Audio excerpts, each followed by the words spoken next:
সূরা আল হুমজা। বিসমিল্লাহির রহমানির রহিম। রহমান রহিম আল্লাহ তাআলার নামে। ওয়াইলুল লিকুল্লি হুমাযাতিল লুমাযাহ। দুর্ভোগ রয়েছে এমন প্রত্যেক ব্যক্তির জন্য যে সামনে পেছনে মানুষদের নিন্দা করে।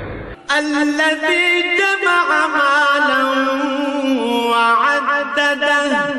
যে কাঁড়ি কাঁড়ি অর্থ জমা করে এবং যথাযথভাবে তা গুণে রাখে।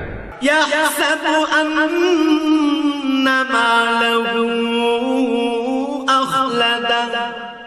সে মনে করে তার অর্থ তাকে এ দুনিয়ায় স্থায়ী করে রাখবে।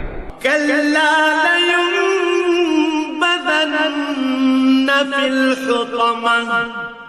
বরং নির্ঘাত অল্প দিনের মধ্যেই সে চূর্ণ বিচূর্ণকারী আগুনে নিক্ষিপ্ত হবে। ওয়া মা